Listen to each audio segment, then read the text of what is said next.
Audience ತುಂಬ ಅದ್ಭುತವಾದಂಥ ಪ್ರತಿಕ್ರಿಯೆ ಕೊಟ್ಟಿದ್ದಾರೆ. ಹೆಂಗನ್ನಿಸ್ತು ನಿಮಗೆ ಆಡಿಯನ್ಸ್ ಸಿನಿಮಾ? ಅವ್ರ ಜೊತೆ ನಾವು ಆಡಿಯನ್ಸ್ ಆಗ್ಬಿಡ್ತೀವಿ ಆ ಸಿನಿಮಾ ನೋಡ್ತಾ. ನಾನು 3ನೇ ಸಲ ನೋಡ್ತಾ ಇದ್ರು ಇವಾಗಲೂ ನನಗೂ ಅಳು ಬಂತು. ಕಾಮಿಡಿಗೆ ನಾನು ಇವಾಗಲೂ 3ನೇ ಸಲ ನೋಡಿದ್ರೂ ನಗ್ತಾ ಇದ್ದೆ. ಆ್ಯಂಡ್ ಆಡಿಯನ್ಸ್ ಎಲ್ಲ ಎಂಜಾಯ್ ಮಾಡ್ತಾ ಇದ್ದಾರೆ. ತುಂಬ ಒಳ್ಳೆ ಸಪೋರ್ಟ್ ಸಿಗ್ತಾ ಇದೆ ಎಲ್ಲ ಕಡೆಯಿಂದನೂ. ರಿಪೋರ್ಟ್ ಚೆನ್ನಾಗಿದೆ, ಎಲ್ಲರೂ ಸೂಪರ್ ಆಗಿದೆ ಅಂತ ರಿವ್ಯೂ ಕೊಡ್ತಾ ಇದ್ದಾರೆ. So all credit goes to ನಮ್ಮ ಡೈರೆಕ್ಟರ್, ಪ್ರೊಡ್ಯೂಸರ್ ಆ್ಯಂಡ್ ಗುಂಡಾ. ತುಂಬ ಖುಷಿ ಆಗ್ತಾಯಿದೆ. ಪ್ರತಿ ಸಲ ಥಿಯೇಟ್ರ್ ಆಚೆ ನಿಂತು ಆಡಿಯನ್ಸ್ನ ಬರ್ತಾರನ್ನ ನೋಡಿದಾಗ ಎಲ್ಲರೂ ಹತ್ಕೊಂಡು ಬರ್ತಾರೆ, ಇಲ್ಲ ಒಂದು ಸ್ಯಾಟಿಸ್ಫ್ಯಾಕ್ಷನ್ ಬರ್ತಾರೆ. ಆ ಮುಖಗಳನ್ನ ನೋಡಿದಾಗ ತುಂಬ ಖುಷಿ ಆಗುತ್ತೆ. ಅಂದರೆ ನಾವು ನಮ್ಮ ಮಾತಿನ ಚೆನ್ನಾಗಿ ಆ್ಯಂಡ್ ಬಂದವರೆಲ್ಲ ನನ್ನ ಅಕ್ಕ ಅಕ್ಕ ಅಂತ ಟ್ರೀಸ್ ಮಾಡ್ತಾರೆ. ಎವ್ರಿ ಫಿಲಮ್ ಒಂದೊಂದು ಬ್ರ್ಯಾಂಡ್ ಸಿಗುತ್ತೆ ಅವ್ರಿಗೆ. ಎವ್ರಿ ಫಿಲಮ್ ಒಂದೊಂದು ಹೆಸರು ಬ್ರ್ಯಾಂಡು. ಇವಾಗ ಈ ಸಿನಿಮಾಗೆ ಅಕ್ಕ ಆಗಿದ್ದಾರೆ ಅವರು. ಸೊ ಕ್ಯಾರೆಕ್ಟರ್ ಕೂಡ ಅಷ್ಟು ಕನೆಕ್ಟ್ ಆಗ್ತಿದೆ ಅಂತ ನನಗೂ ತುಂಬ ಖುಷಿ ಇದೆ. ಇನ್ನು ಮುಂದೆ ನೋಡಬೇಕಾಗಿರೋದು ಜನನ ಗೆಲ್ಲಿಸ್ಬೇಕು ನಮ್ಮ ಸಿನಿಮಾನ. ಆಡಿಯನ್ಸ್ ಹೇಳ್ತಾ ಇದ್ರು ಅಕ್ಕ ಅಂತ ಕರಿಬಾರ್ದಾಗಿತ್ತು, ಒಳ್ಳೆ ಜೋಡಿ ಆಗ್ತಿತ್ತು ಅಂತ. ಸೀರಿಯಸ್ ಆಡಿಯನ್ಸ್ ಹೇಳಿದ್ರು ಈ ಮಾತನ್ನು. ಹೌದು ನಾವು ಬೇಜಾರಾಗೋಯ್ತು. ಹೌದು, ಬಟ್ ಎಲ್ಲರೂ ಅದೇ ಎಕ್ಸ್ಪೆಕ್ಟ್ ಮಾಡ್ತಾರೆ. ಅದು ರೆಗ್ಯುಲರ್ ಇದಾಗನ್ಸುತ್ತೆ ಅಂತ. ಆ್ಯಕ್ಚುಲಿ ನನಗೆ ಕತೆ ಕೇಳಿದಾಗ ತುಂಬ ಇಷ್ಟ ಅನಿಸ್ತು. ಈ ಥರ ಒಂದು ಕೆಮಿಸ್ಟ್ರಿ ಮತ್ತೆ ಸಿಗಲ್ಲ ಆ್ಯಕ್ಟ್ ಮಾಡೋಕ್ಕೆ. ಹೌದು, ಒಂದು ಖುಷಿ ಏನಾಗುತ್ತಂದ್ರೆ ಜನ ಎಕ್ಸ್ಪೆಕ್ಟ್ ಮಾಡದಿರುವಂಥ ಸ್ಟೋರಿ ಕೊಟ್ಟು ಅವ್ರಿಗೆ ಸ್ಯಾಟಿಸ್ಫೈ ಮಾಡಿಸ್ತಾ ಇದೀವಿ ಅಂತ ನಮ್ಮ ಅನಿಸಿಕೆ. ಸೊ ಅದೊಂದು ಖುಷಿ ನಮಗೆ. ಸೊ ಕಂಪ್ಲೀಟ್ ಗುಂಡನ್ ಮೂವಿ ಸುತ್ತ ಇಟ್ಕೊಂಡ್ಬಿಟ್ಟು ನಯನ ಅಂತ ಕಲಾವಿದ ಇಟ್ಕೊಂಡು ಒಂದೇ ಒಂದು ಕಾಮಿಡಿ ಸೀನ್ ಇರುತ್ತೆ. ಸ್ಟಾರ್ಟಿಂಗಲ್ಲಿ ಮಾತ್ರ ನಯನ ಕಟ್ಟಾಕ್ದಾಗ ಮಾತ್ರ ಒಂದು ಕಾಮಿಡಿ ಡೈಲಾಗ್, ಅದಾದ ಬರೀ ಸೆಂಟಿಮೆಂಟ್ ಡೈಲಾಗ್. ಇಲ್ಲ, ನಯನ ಅವರ ಆ್ಯಕ್ಟಿಂಗ್ ಸ್ಕಿಲ್ಸ್ ಇದ್ರಲ್ಲಿ ನೋಡ್ಬೋದು. ಅವ್ರು ಬರೀ ಕಾಮಿಡಿಯನ್ ಅಲ್ಲ, ಅವರು ಅದ್ಭುತ ಕಲಾವಿದರು. ಅವರು ಎಮೋಷ್ನಲ್ ಆಗಿ ಆ ಏಜ್ ಆಗಿರೋ ಥರ ಗೆಟಪ್ಪಲ್ಲಿ ಮಾಡಿರೋ ಇದಿದೆಯಲ್ಲ, ನಿಜವಾಗ್ಲೂ ಅವರು ನೆಕ್ಸ್ಟು ಇದೇ ಥರ ಸೀರಿಯಸ್ ಪಾತ್ರಗಳು ಮಾಡ್ತಾರೆ. ಆ್ಯಂಡ್ ಒಳ್ಳೆ ಕಲಾವಿದರು ಅವರು. ಕಾಮಿಡಿಗೆ ಬರೀ ಸೀಮಿತ ಅಲ್ಲ ಅವರು ಆ್ಯಕ್ಚುಲಿ.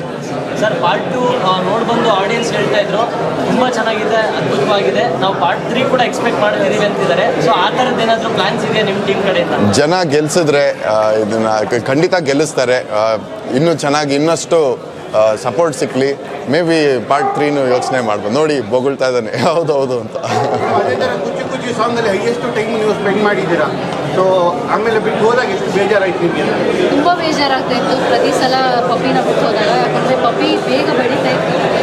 ಅದಕ್ಕೋಸ್ಕರ ಪ್ರತಿ ಸಲ ಒಂದು 1 ವೀಕ್ ಗ್ಯಾಪ್ ಏನಾದರೂ ಆದರೆ ಬೇರೆ ಪಪ್ಪಿ ತಗ್ತಾ ಇತ್ತು. ಅವಾಗೆಲ್ಲ ಪಪ್ಪಿ ಹೋಗ್ತಾಯಿತ್ತು, ಅಯ್ಯೋ ಪಪ್ಪಿ ಬಿಡಾಯ್ತಂತ. ಬಟ್ ಒಂದು ಪಪ್ಪಿ ನಮಗೆ ಉಳಿದಿರೋದಾದರೆ ತೀಟೆ ಅಂತ ಒಂದು ಹೆಸರು ಇಟ್ಟಿದ್ರು ರಾಕೇಶ್ ಅವರು. ತುಂಬ ತೀಟೆ, ಎಲ್ಲ ನನ್ನ ಬಟ್ಟೆ ಎಲ್ಲ ಕಿತ್ತಾಗ್ತಾ ಇತ್ತು, ನನ್ನ ಕಚ್ಚಾಗ್ತಾ ಇತ್ತು. ಸೊ ಅಷ್ಟೇ ಖುಷಿ ಇತ್ತು. ಆ್ಯಂಡ್ ಸೆಟ್ಟಲ್ಲಿ ಪ್ರತಿ ಸೀನ್ ಶೂಟ್ ಮಾಡ್ತಾ ಇದ್ದಾಗ it was a completely different. ಇದು ನಾವು ಅಂದ್ಕೊಂಡಂಗೆ ಯಾವತ್ತು ಪಪ್ಪೀಸ್ ಆ್ಯಕ್ಟ್ ಮಾಡಲ್ಲ, ಅವ್ರು ಅಂದ್ಕೊಂಡಂಗೆ ನಾವು ಕುಣಿತ ಆಡಬೇಕಾಗುತ್ತೆ. ಆ್ಯಂಡ್ ಅಷ್ಟೇ ಖುಷಿ ಆಗ್ತದೆ. ಅದೇ ಪಪ್ಪಿ ಸಾಕ್ತವ್ರು ಹೇಳ್ತಾ ಇದ್ರು, ಸಾಕಿದ್ದು ನಮಗೆ ಮಾತ್ರ ಗೊತ್ತಾಗ್ತಿತ್ತು, ಸಿನಿಮಾದಲ್ಲಿ ನಮ್ಮನ್ನೇ ನಾವು ನೋಡ್ಕೊಳ್ತಾ ಇದ್ವಿ. ಹೌದು. ಆ್ಯಂಡ್ ಸಿಂಬಾ ಬಂಟಿ ಪರ್ಫಾರ್ಮೆನ್ಸ್ ನಾನು ನಿಜವಾಗ್ಲೂ ಹೇಳ್ತೀನಿ, ಸ್ವಾಮಿ ಅವ್ರಿಗೆ ಕ್ರೆಡಿಟ್ ಕೊಡ್ತೀನಿ. ಯಾಕಂದರೆ ಫಸ್ಟ್ ಹಾಫಲ್ಲಿ ಸಿಂಬಾ ಹುಷಾರಿಲ್ಲದೆ ಇರುವಾಗ ನೀವು ನೋಡ್ಬೋದು ಎಷ್ಟು ಚೆನ್ನಾಗಿ ಅವ್ನು ನಡೆಯೋ ಸ್ಟೈಲ್ ಆಗ್ಬೋದು, ಅವನು ಫೇಸ್ ಎಕ್ಸ್ಪ್ರೆಷನ್ ಆಗ್ಬೋದು, ಎಲ್ಲ ಹುಷಾರಿಲ್ಲದೆ ಇರೋದು ಸಕ್ಕದಾಗಿ ಬಂದಿದೆ. ಅದು ನಾನು ನೆನ್ನೆ ಸ್ವಾಮಿಯವ್ರನ್ನ ಕೇಳಿದೆ, ಹಿಂಗೆ ಮಾಡಿಸಿದ್ರಿ ಬ್ರೋ ಇದು ಅಂದರೆ, ಎಲ್ಲ ಗಾಡ್ಸ್ ಗ್ರೇಸು ಬ್ರೋ, ಅವ್ನು ಮಾಡ್ದ ಅಷ್ಟೇ, ನಾವು ಬರೀ ವಿಟ್ನೆಸ್ಸು ಅಂದರು.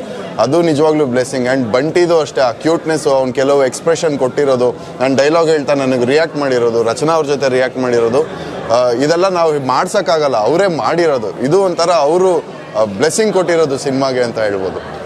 Thank you sir. Thank you.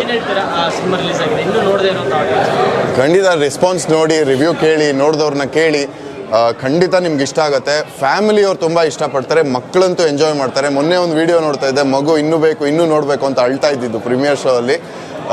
ಮಕ್ಳಿಗೆ ಇದು ಒಳ್ಳೆ ಟ್ರೀಟ್ ಡೆಫಿನೆಟ್ಲಿ. ಆ್ಯಂಡ್ ತುಂಬ ನಗ್ಸತ್ತೆ, ಅಳ್ಸತ್ತೆ. ಯಾರಿಗೇ ಆಗಲಿ ಪೆಟ್ ಲವರ್ಸ್ ಅಂತೂ ಮಿಸ್ ಮಾಡಾಗೇ ಇಲ್ಲ. ಅದೇ ರಾಕೇಶ್ ಅವ್ರು ಹೇಳಿದಂಗೆ ರಿವ್ಯೂಸ್ ನೋಡಿ ನಿಮ್ಗೆ ಇಷ್ಟ ಆದರೆ ರಿವ್ಯೂಸ್ ಎಲ್ಲ ನಿಮ್ಗೆ ರಿವ್ಯೂ ಅನ್ಸಿದ್ರೆ ಇಷ್ಟ ಆದರೆ ಪ್ಲೀಸ್ ಒಂದು ನಾವಿಲ್ಲೆಲ್ಲ ಆರ್ಗ್ಯಾನಿಕ್ ರಿವ್ಯೂಸ್ ಎಲ್ಲ ಗೊತ್ತಿರೋದು. ನೀವು ನೋಡಿದಂಗೆ ಎಲ್ಲ ಥಿಯೇಟ್ರ್ ಎಷ್ಟು ಜನ ಇದ್ದಾರೆ, ಎಲ್ಲರೂ ಬಂದಾಗ ಇಮೋಷ್ನಲ್ ಮುಖ ಹೇಗಿತ್ತು, ಸ್ಯಾಟಿಸ್ಫ್ಯಾಕ್ಷನ್ ಇಲ್ಲ, ಇಮೋಷ್ನಲ್ ಆಗೇ ಬರ್ತಾ ಇದ್ದಾರೆ. ಸೊ ನೀವು ರಿವ್ಯೂಸ್ ನೋಡಿ ನಿಮ್ಗೆ ಇಷ್ಟ ಆದರೆ ಪ್ಲೀಸ್ ಬಂದು ಸಿನಿಮಾ ನೋಡಿ. ನಿಮ್ಮ ಮನೇಲಿ ಮಕ್ಕಳಿದ್ರು ಬಂದು ಸಿನಿಮಾ ನೋಡಿ. ಇಟ್ಸ್ ಕಂಪ್ಲೀಟ್ ಫ್ಯಾಮಿಲಿ ಎಂಟರ್ಟೈನರ್, ಎಲ್ಲರಿಗೂ ಇಷ್ಟ ಆಗ್ತಾಯಿದೆ. ಸೊ ನಿಮಗೂ ಇಷ್ಟ ಆಗುತ್ತೆ ಅಂತ ಪ್ಲೀಸ್.